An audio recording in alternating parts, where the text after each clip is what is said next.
Kok bisa sih Pak anak-anak itu mendapatkan narkoba dengan gampang begitu? Apakah keamanan di Jawa Timur perlu dipertanyakan? Kita ini sekarang memasuki era digital, era informasi yang begitu bebas. Proses dia terpengaruh terkait narkoba itu bisa jadi salah satunya juga dari arus informasi yang begitu bebas. Terkait dengan stabilitas politik dan keamanan ini lumayan terjaga. Kok lumayan? Maksudnya gimana? Ya bebas lah. Sangat terjaga. Lumayan. Birokrasi modern yang di kalangan anak muda tuh politik dan birokrasi tuh kaku gitu. Padahal kalau kita ketahui bicara politik, bicara demokrasi, teman-teman muda ini punya cara tersendiri. Teman-teman Gen Z itu kritis. Tapi bisa ya setiap kalau misalnya daerah gitu ternyata dia ada suatu kejadian yang tidak terduga itu minta tambahan anggaran gitu? Kalau ujuk-ujuk langsung tidak bisa, tapi kan memang harus ada proses. Karena kebutuhan anggarannya besar. Paling tidak tahun depan, di anggaran tahun depan dan sebagainya.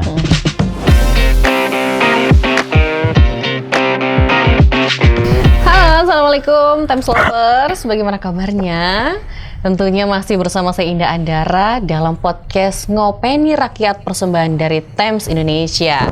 Ngopeni Rakyat adalah podcast yang kita siapkan khusus untuk Bapak dan juga Ibu dari Dewan Perwakilan Rakyat Daerah Provinsi Jawa Timur. Dan saat ini yang sudah hadir di ruang podcast Times Indonesia, beliau adalah anggota dari Komisi A DPRD Provinsi Jawa Timur, Bapak Syaifuddin Zuhri. Assalamualaikum. Waalaikumsalam, Mbak Ida. Sehat Pak? Alhamdulillah sehat Mbak. Alhamdulillah, walaupun cuacanya sedang tidak menentu ya Pak ya. Kita harus tetap sehat ya Pak ya. Karena kalau apalagi Bapak Dewan ini kan pasti aktivitasnya sangat padat sekali di luar. Ya luar biasa, banyak kegiatan yang kita harus turun baik di kedewanan maupun harus bertemu dengan konstituen. Iya. Ya rata-rata seminggu bisa sampai 7 kali berturut-turut itu bahkan. Berarti satu hari pasti ada aktivitas, ada agenda ya Pak ya. Tapi terima kasih loh Pak Syaifuddin. Walaupun di tengah-tengah aktivitas yang padat, mau menyempatkan hadir di kantor Times Indonesia untuk bisa berbincang bersama dengan kita. Tentunya kita akan membincangkan tema yang sangat luar biasa. Yaitu tema kita kali ini dari medan juang ke meja Dewan. Semangat pahlawan tidak pernah padam. Nah ini kan November ya Pak ya, 10 November nanti kan ini Hari Pahlawan. Jadi kayaknya relevan nih sama tema kita hari ini. Luar biasa memang. Iya, boleh tapi sapa-sapa dulu ke Times Lovers yang sedang menyaksikan. Ya selamat siang teman-teman Times Lover, pemirsa Times Indonesia. Saya sangat berterima kasih dan bersyukur sekali bisa diundang oleh Times Indonesia dalam rangka bincang-bincang terkait dengan tema di Hari Pahlawan ini. Terima kasih sekali lagi kepada Mbak Indah dan teman-teman Times Indonesia yang sangat luar biasa. Jangan bosan lah ya Pak ya datang ke sini ya. Insya Allah Pak. Nah kalau kita bicarakan semangat pahlawan nih, apa sih sebetulnya makna Hari Pahlawan di 10 November nanti bagi Pak Zuhri sendiri? Ya. Semangat pahlawan di bulan 10 November, di tanggal 10 November, ini merupakan refleksi bagi kita semua ya. Kita tahu bahwa semenjak Indonesia merdeka 1945, kemudian sekitar bulan November, sekutu masuk lagi di Indonesia, ingin menjajah kembali di Indonesia, dan ternyata Alhamdulillah para pejuang-pejuang yang ada di Indonesia mampu mempertahankan kemerdekaan negara kita 1945. Sehingga makanya Hari Pahlawan itu kenapa diperingati pada tanggal 10 November, tidak di tanggal sebelum 10 November atau sebelum 1945, tapi malah setelah 1945, setelah merdeka itu karena waktu itu kita mempertahankan kemerdekaan kita. Nah, semangat mempertahankan kemerdekaan inilah yang penting untuk kita lakukan bagi generasi kita, bagi semua stakeholder yang ada di Indonesia. Karena kita di samping mempertahankan kemerdekaan juga harus mengisi kemerdekaan itu sendiri, Mbak. Betul sekali. Kalau bukan kita, siapa yang menjaga kesatuan Republik Indonesia ini agar tetap bisa berdiri kokoh begitu ya, Pak ya? Betul, Pak. Jadi memang kita harus mengadaptasi semangat para pejuang yang dulunya sudah memperjuangkan kemerdekaan Republik Indonesia. Baik, Pak, kalau di Komisi A itu fokusnya apa, Pak? Jadi Komisi A ini adalah komisi yang membidangi terkait dengan hukum dan pemerintahan. Banyak leading sektor memang di Komisi A itu ada beberapa, misalkan kayak urusan kepegawaian, itu masuk leading sektornya Komisi A. Kemudian ada lagi Dinas Komunikasi dan Informatika, itu juga masuk konsen dari Komisi A. Nah, terkait informasi Dinas Komunikasi dan Informatika ini, kita lagi mendorong terkait dengan persoalan literasi pelayanan publik berbasis digital. Kemudian ada lagi dinas terkait dengan pemberdayaan masyarakat dan desa, BPMD. Nah, itu juga masuk leading sektornya Komisi A. Kemudian ada Bakesbang. Nah, di Bakesbang inilah yang ngomong terkait dengan masalah NKRI, masalah ideologi bangsa, harus sosialisasi kepada seluruh stakeholder, karena kalau pemerintah provinsi ini yang banyak berkomunikasi dengan ormas-ormas itu kan rata-rata ada di Kesbang. Kemudian ada lagi BPSDM terkait dengan pengembangan sumber daya manusia, juga ada Satpol PP, ada Bakorwil, macam-macam, ada Biro Hukum, macam-macam lah. Sektornya banyak banget ya dari Komisi termasuk A ya. Komisi A itu juga berkomunikasi terkait dengan mitra yang ada di kepolisian, kemudian ada lagi di BNN, urusan pengendalian narkoba dan lain sebagainya.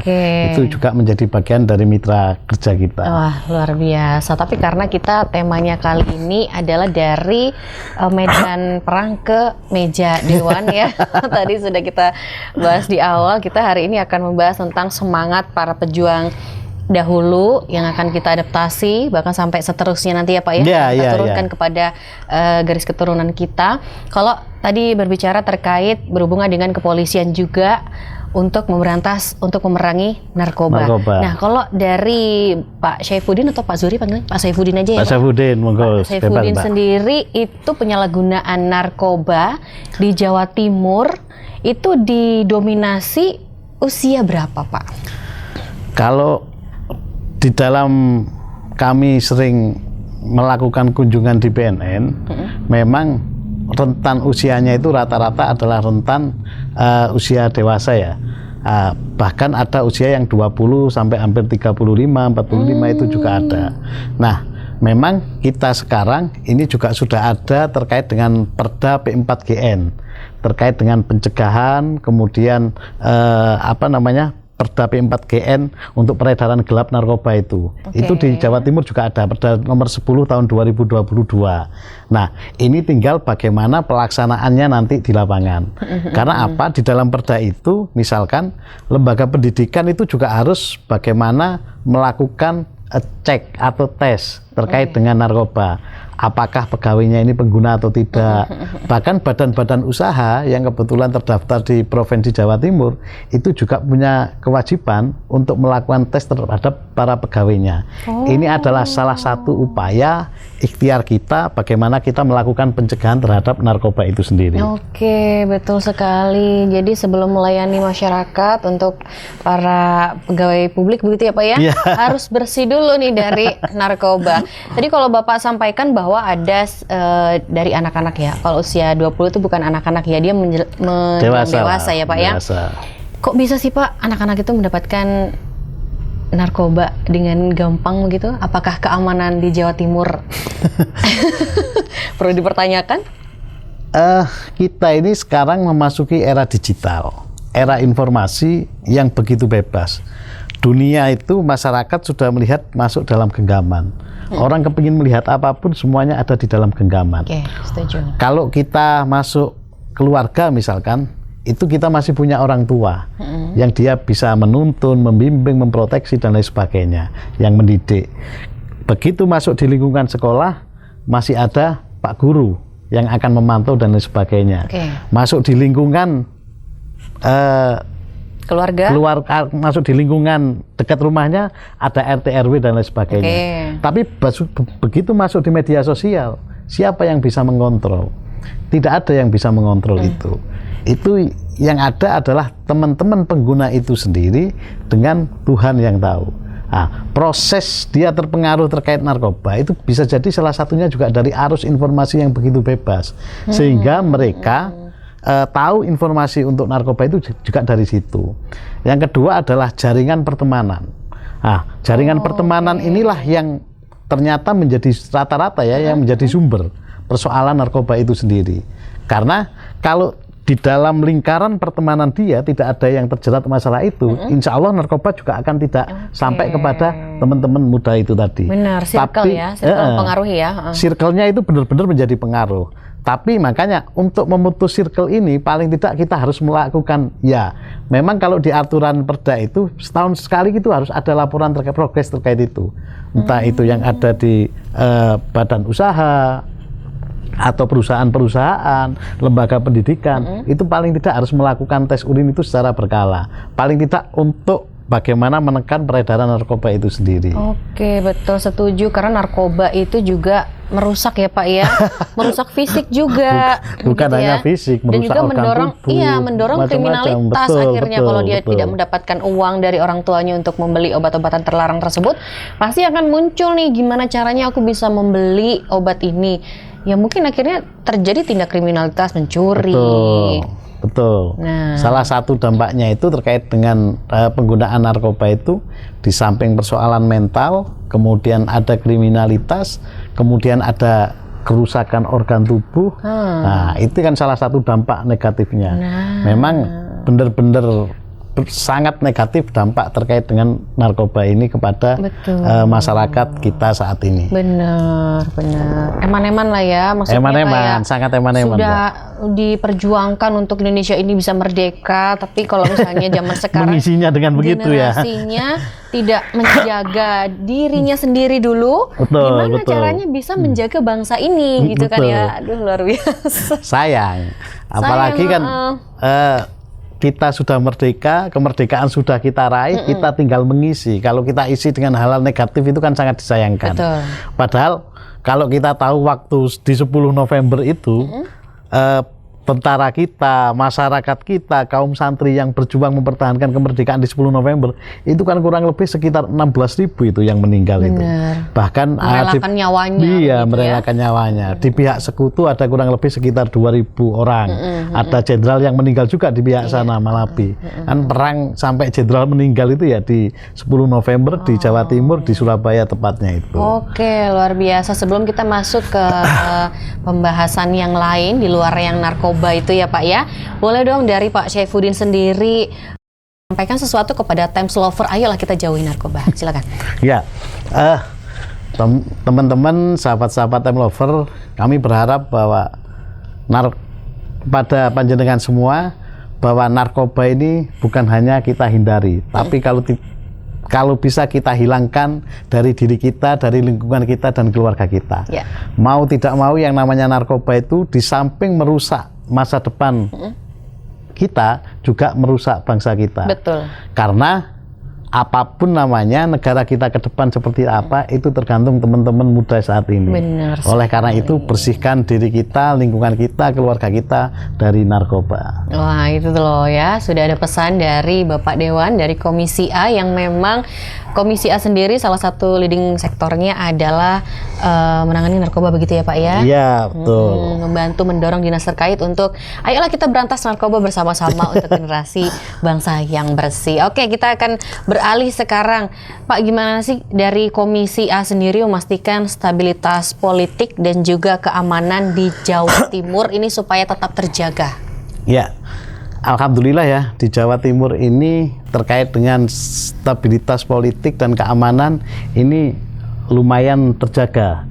Kok lumayan? Maksudnya gimana? Ya bebas lah. Sangat terjaga. Lumayan. Kan kita lihat tolak ukurnya waktu pilkada kemarin. Ketika pemilu tahun 2024 waktu pilkada kemarin, itu kita sempat mengunjungi ke salah satu Polres yang ada di Jawa Timur terkait dengan kesiapan pilkada ini, terutama wilayah-wilayah yang rentan untuk konflik. Nah, tapi alhamdulillah sampai pelaksanaan pilkada ini berjalan, ternyata juga aman-aman saja, dan alhamdulillah ya, lancar dan sangat kondusif. Ini artinya bahwa keamanan di Jawa Timur kita sudah benar-benar terjaga. Luar biasa memang Jawa Timur untuk menjaga kebersamaan ini. Solidaritas masyarakat Jawa Timur. Iya, tepuk tangan lah. Tepuk tangan dulu untuk solidaritas dari masyarakat Jawa Timur, memang keren banget. Karena mungkin kita juga orang Jawa itu ya Pak ya. Orang Jawa kan cenderungnya gotong royong, tolong menolong, terus lembut-lembut, kalem-kalem seperti kita berdua ini ya Temps Lovers. Dan gotong royong itu ciri dari Pancasila loh, Mbak. Benar. Jadi kalau kita bicara tentang ideologi bangsa kita, yang namanya Pancasila itu kan ada 5 sila. Nah, kalau diperas menjadi trisila. Nah, sosionasionalisme, sosiodemokrasi, ketuhanan yang Maha Esa. Kemudian kalau diperas lagi, intinya diperas menjadi ekasila. Ekasila itu ya gotong royong itu. Gotong royong. Jadi inti dari Pancasila itu ya bergotong royong itu. Persatuan Indonesia ya Pak ya. Dan alhamdulillah di Jawa Timur ini gotong royong itu juga masih kental lah di tingkatan masyarakat. Jadi di Jawa Timur walaupun berbeda suku, bangsa, agama dan juga ras, kita bisa menyatu, begitu ya Pak ya? Betul. Luar biasa. Lalu birokrasi itu kan kadang dianggap kaku, benar nggak Pak? Nah, terus kalau dari Bapak sendiri nih, gimana sih cara menanamkan semangat patriotisme di lingkungan birokrasi modern yang di kalangan anak muda tuh politik dan birokrasi tuh kaku gitu? Ya, anak muda itu memang melihat politik itu ada yang mengatakan apatis, ada yang mengatakan ngapain politik, ya ikut-ikut lah, itu urusan orang tua-tua, ribet dan sebagainya. Padahal kalau kita ketahui bicara politik, bicara demokrasi, teman-teman muda ini punya cara tersendiri dalam mengekspresikan apa itu politik, dalam mengekspresikan apa itu demokrasi. Kenapa saya bilang punya cara sendiri? Coba zaman bisa bayangkan teman-teman muda ini ketika kejadian kemarin misalkan, itu kan begitu cepatnya. Nah, jadi dia bisa mengetahui, oh ternyata saya memanfaatkan media sosial. Kemarin ada demo itu. Ya, itu kan banyak dari teman-teman Gen Z ya Pak ya. Gen Z, teman-teman Gen Z. Mereka mengekspresikan untuk menyampaikan aspirasinya itu kan dia punya cara tersendiri. Bahkan ada yang lewat berkomentar lewat media sosial di akun-akunnya pemerintah. Ada yang seperti itu. Ini adalah cara menyampaikan menyampaikan ekspresi itu. Nah, oleh karena itu, karena ini adalah negara yang demokratis, maka ruang-ruang kayak gitu kan juga terbuka dan tidak kita permasalahkan. Justru masukan yang baik dari masyarakat, dari teman-teman muda untuk pembangunan Jawa Timur ke depan itu menurut kami malah lebih penting, dan masukan itu harus kita terima menjadi bahan kita untuk evaluasi, menjadi bahan kita untuk melakukan refleksi demi kebaikan Jawa Timur yang akan datang. Oke, setuju apa yang dikatakan oleh Pak Syaifuddin tadi. Jadi kalau memang ada beberapa pemuda yang bilang kalau politik itu tidak akan mempengaruhi kehidupan mereka, sopo-sopo sing jadi ya kan, siapa-siapa saja yang jadi kepala daerahnya itu tidak akan ada pengaruhnya. Tapi secara tidak sadar ketika ada postingan-postingan pemerintahan yang kita dapatkan informasinya, itu justru yang memenuhi kolom komentar adalah dari generasi milenial dan juga generasi Gen Z. Betul, Pak ya, Gen Z ya. Generasi kolonial itu malah jarang, Pak. Saya nggak tahu masuk generasi apa ini. Oh, milenial aja ya. Karena kalau berdasarkan undang-undang kepemudaan kita, yang namanya pemuda itu adalah usia 16 sampai 30 tahun. Tapi kalau berdasarkan Bapak kan 31 kan ya? Kalau berdasarkan WHO, Pak, kalau berdasarkan WHO, usia pemuda itu sampai umur 60 tahun, 65 tahun. Itu usia pemuda. Baru di atas itu sudah orang tua. Lansia maksudnya ya. Orang tua. Baiklah, jadi Pak Syaifuddin menolak masih tua. Masih pemuda berarti ya? Tua. Masih muda kita.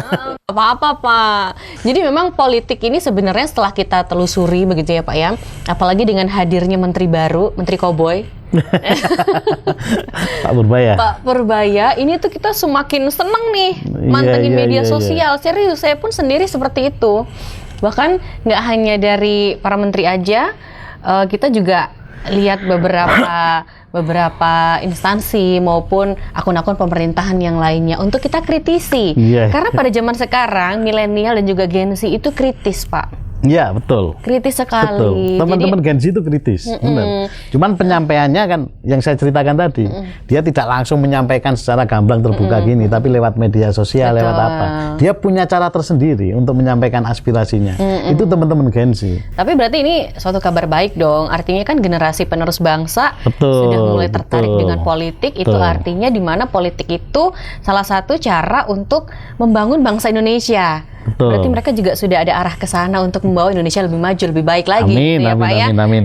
Nah, kalau Pak Syaifuddin ini kan dari fraksi PDI Perjuangan. Betul. Saya sudah menyesuaikan dress code-nya merah loh. Bapak kok nggak pakai merah? Saya pakai batik. Ini kan tentu dekat dengan nilai-nilai perjuangan dari Bung Karno, ya kan? Lalu bagaimana sih gotong royong diterapkan dalam praktek politik di DPRD Jawa Timur? Iya. Ingin membangun sebuah bangsa, ingin menuju cita-cita kemerdekaan kita.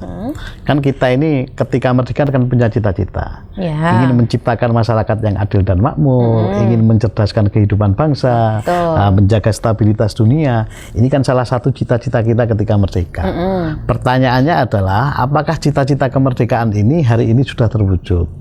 Nah, ngomong keadilan sosial, ngomong mencerdaskan kehidupan bangsa dan lain sebagainya, ya mungkin memang masih belum merata.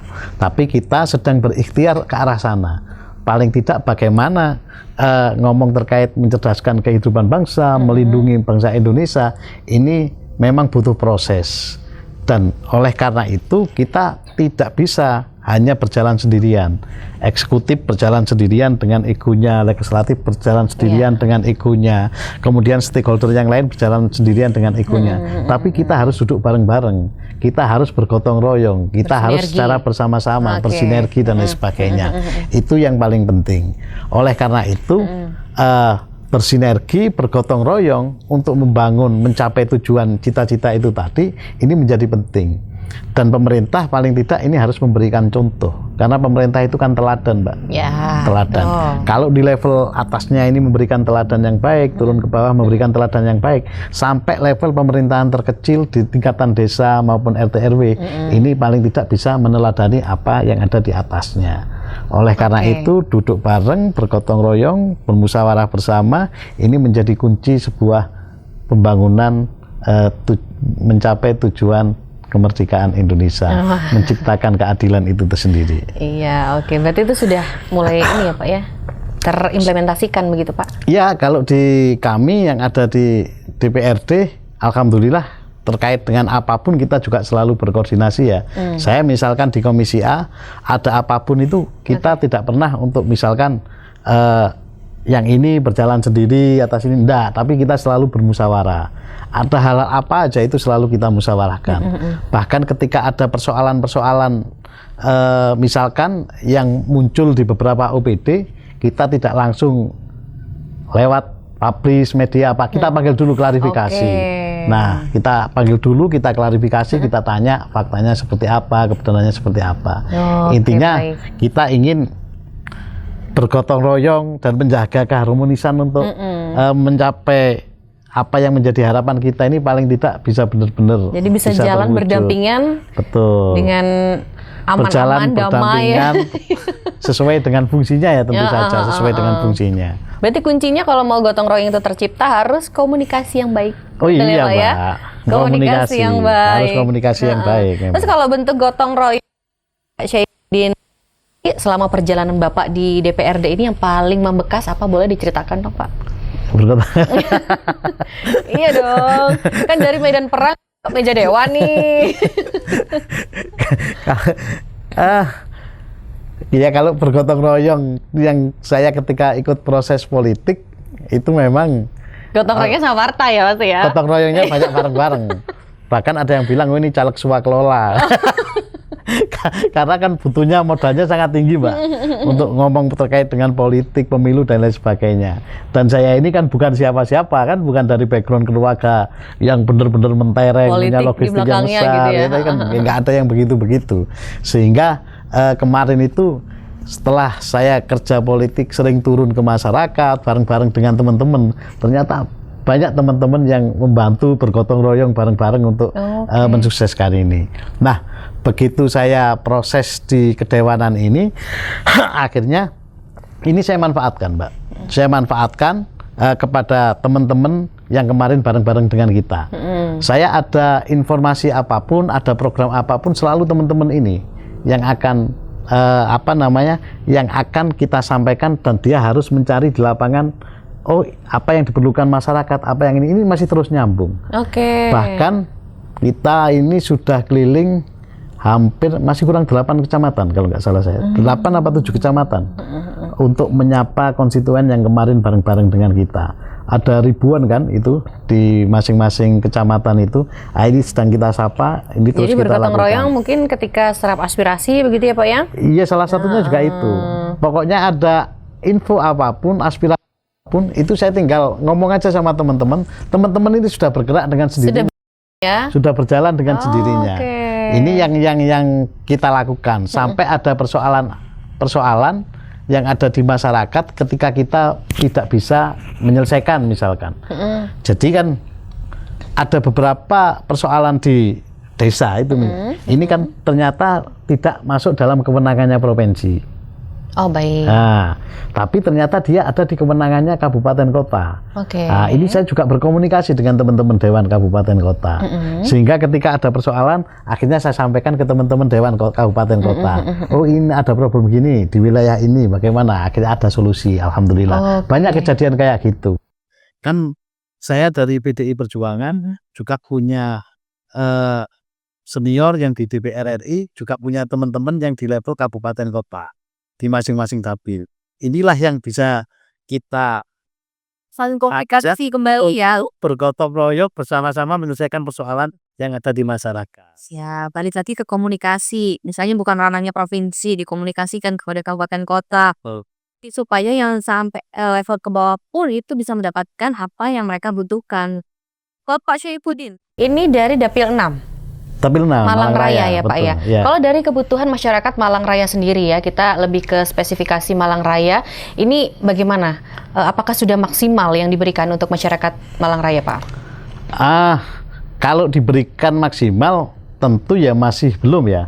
Ada berapapun dewan atau pemerintah menggelontorkan anggarannya ke sampai titik paling bawah yang ada di desa-desa, itu pembangunan saya pastikan juga masih banyak yang kurang. Oke. Nah, tapi kita paling tidak bisa memilih mana yang menjadi prioritas, mana yang menjadi paling penting untuk didahulukan. Oke. Nah, ada salah satu contoh misalkan ada kebutuhan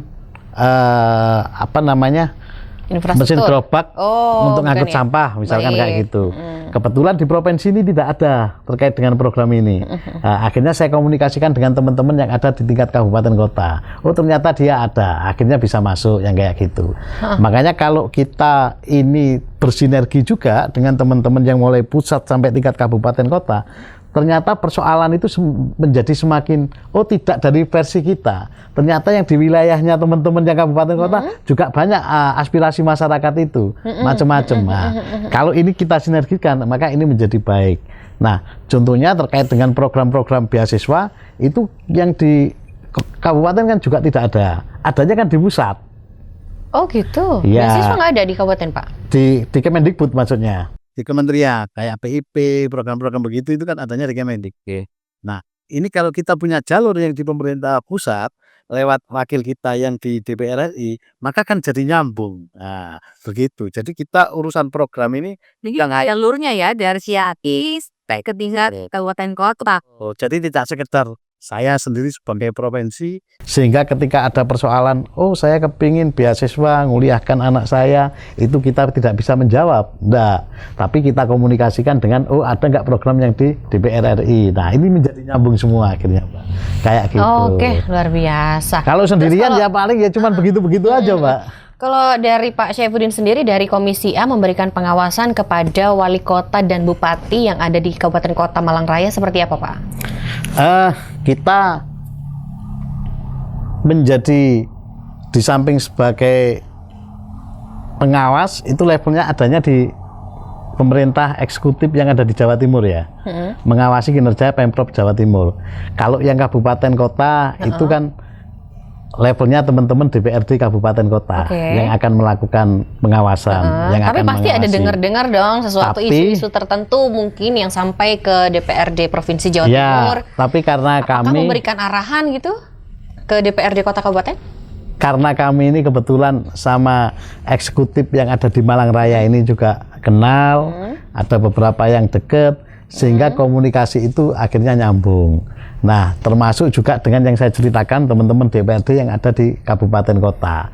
Makanya kalau terkait ada masukan apapun yang ada di masyarakat, bahkan tidak jarang kami juga langsung koordinasinya sama kepala daerah. Itu juga pernah dilakukan. Ada aspirasi apa, kita juga langsung nyambung kepada kepala daerah. Ini juga ada PR, aspirasi dari masyarakat untuk disambungkan ke eksekutif yang ada di Malang Raya ini. Itu juga ada. Saya sedang janjian sama kepala daerah untuk mendiskusikan terkait aspirasi masyarakat itu. Ya kalau itu levelnya kita hanya silaturahmi menyambungkan gitu aja, sekali, Pak. Kalau turun ke Malang Raya, Pak? Kalau turun ke Malang Raya hampir sering ya, Mbak. Karena kan kita kebetulan tinggalnya di Malang. Nah, tapi kerjanya ada di provinsi. Nah, mondar-mandir aja, mondar-mandir. Cuman yang pasti itu di dalam 1 minggu, paling tidak di hari Sabtu atau Minggu. Paling tidak. Di weekend ya, justru ya. Justru di Sabtu Minggu itulah kita sering turun ke dapil kita di wilayah Malang Raya ini. Biasanya paling sering permasalahan apa yang Bapak dengar dari masyarakat Malang Raya? Persoalan kesehatan juga ada. Kesehatan, terkait apakah dia nggak punya BPJS atau? Ya, urusan BPJS, kemudian ingin berobat ke rumah sakit kayak gitu, itu juga ada. Kemudian persoalan-persoalan infrastruktur juga ada. Ini yang terbaru adalah di desa saya sendiri di Giripurno, persoalan banjir itu, Mbak, tiap hujan itu air meluber ke jalan raya sampai banjir. Nah, yang ada di Bumiaji itu, ini saya sedang mendiskusikan dengan teman-teman tingkat kota, DPRD Kota Batu, apakah memang bisa di-cover lewat APBD yang ada di Batu, karena kalau tidak bisa, maka kita akan berusaha untuk di level provinsinya. Karena ada beberapa informasinya, oh ini sungai, air sungai ini dari provinsi, ada yang kayak gitu juga. Masih kita dalami terkait dengan data di lapangan sebenarnya seperti apa. Betul. Yang apalagi bertugas atau bertanggung jawab ya, untuk mengcover itu seperti apa. Saya sampai dikirimi videonya itu. Apalagi itu desa saya itu, Pak. Nggak cuma di Bumiaji aja, bahkan di Soekarno-Hatta pun itu jadi genangan loh. Soekarno-Hatta jadi genangan. Ya, betul. Jadi yang kayak gitu itu macam-macam lah aspirasi ini, Mbak. Cuman memang bagi masyarakat yang ada di Malang Raya ya, Dewan ini kan wakilnya panjenengan semua. Betul. Kita ini hanya jembatan untuk menyampaikan aspirasi. Kadang apa yang menjadi harapan belum sampai terrealisasi. Ini kadang-kadang yang juga harus dimaklumi juga. Nah, karena kita di pihak legislatif, bukan di pihak eksekutifnya. Nah, ketegasan apa yang diberikan oleh legislatif kepada eksekutif? Ayolah, yuk kita bareng-bareng atasi banjir ini di Jawa Timur. Nggak cuma di Malang Raya deh nih. Kalau lagi musim hujan kan pasti banyak genangan ya, Pak, ya, di mana-mana ya. Betul. Untungnya ini kan DPRD ini juga punya kewenangan untuk budgeting dalam penganggaran program. Sehingga ketika itulah kita akan menyampaikan dan kita akan mendorong. Nah, paling tidak, ini harus dikawal karena ini urgent untuk segera harus dituntaskan persoalan yang ada di masyarakat terkait ini. Maka programnya harus benar-benar dianggarkan. Nah, kita kan memang anggaran itu kan kalau Jawa Timur kurang lebih 28 triliun kalau tidak salah ya. Sekitar itulah kurang lebihnya. Nah, ini kan dibagi banyak pos-posnya. Nah, kadang-kadang belum mencukupi untuk yang ini. Ini menjadi prioritas kedua, kadang-kadang kan seperti itu. Tapi kalau kita di Dewan mendorongnya lebih intens, bisa jadi ini malah menjadi prioritas yang pertama. Oh, tapi bisa ya setiap kalau misalnya daerah gitu ternyata dia ada suatu kejadian yang tidak terduga itu minta tambahan anggaran gitu. Dari DPRD bisa, Pak, menganggarkan tambahan itu? Kalau ujuk-ujuk langsung tidak bisa, tapi kan memang harus ada proses. Harus ada proses. Misalkan menyelesaikan suatu persoalan yang itu tidak mungkin ketika tidak ada anggarannya langsung kita kerjakan. Karena kebutuhan anggarannya besar. Berarti ini kan harus proses. Paling tidak tahun depan, di anggaran tahun depan dan sebagainya. Lewat ada pembahasan eksekutif dan legislatif, ini yang akan pasti akan dibahas di situ dulu. Berarti tidak mungkin langsung ujuk-ujuk terus dapat, itu kan juga tidak mungkin. Karena anggaran negara ya. Beda kalau dianggarkannya sudah setiap tahun begitu ya, Pak ya. Beda kalau misalkan pemerintah sudah mengalokasikan anggaran terkait dengan perawatan jalan misalkan. Begitu jalan di sana itu kok lubang-lubangnya agak membahayakan. Oh, ini yang harus kita dahulukan. Akhirnya bisa langsung di aspal kan untuk menutupi lubang-lubang itu. Karena memang sudah dialokasikan anggaran untuk perawatan jalan itu sendiri. Tapi kalau yang gede-gede misalkan untuk membangun drainase yang panjangnya sekian, yang ini belum pernah teralokasikan. Nah, ini memang butuh waktu memang. Oh, tidak bisa langsung harus serta-merta. dianggarkan, mungkin bisa terwujud di tahun depannya, seperti itu ya. Betul. Oke, baik Pak. Ini kan tadi sudah kita bahas ya, kalau banyak sekali anak muda itu yang apatis dengan politik. Kalau dari Bapak Syaifuddin sendiri, bagaimana sih Pak mengajak generasi muda ini untuk bisa nih mencintai negeri ini? Ya, kita merdeka ini sudah hampir kurang lebih berapa tahun? 55 ditambah 80 tahun, Pak. Kita merdeka sudah hampir 80 tahun. Para pendiri bangsa ketika mereka berjuang ingin memerdekakan Indonesia, itu karena waktu itu melihat masyarakat Indonesia ini menjadi kulinya kelompok asing, kaum asing, Belanda waktu itu, ada Jepang dan lain sebagainya. Ketika mereka menjadi kuli hanya cukup digunakan untuk makan saja. Nah, dibuat untuk kepentingan yang lain aja, sekunder, tersier itu tidak bisa, hanya untuk primer. Penindasan ini waktu itu terjadi. Maka mereka berjuang untuk membuat negara Indonesia, akhirnya sampai merdeka seperti saat ini. Harapannya adalah bercita-cita kepingin masyarakat kita ini adil dan sejahtera, nah, bisa merata. Nah, selama ini belum terwujud, kita harus terus mencintai negeri ini dan kita harus terus berjuang untuk mengabdikan diri kita, entah itu mau di eksekutif, di legislatif, di apapun lah, sampai keadilan itu benar-benar terwujud. Nah, itu yang menjadi harapan kami, apalagi kepada teman-teman muda. Baik buruknya negara ke depan itu tergantung teman-teman muda semuanya. Betul. Karena Indonesia 45 yang akan datang, yang tua-tua ini sudah nggak ada. Generasi kolonial ini sudah tidak ada. Maka yang akan berperan adalah teman-teman muda yang saat ini sedang belajar, yang saat ini sedang melakukan studi dan lain sebagainya.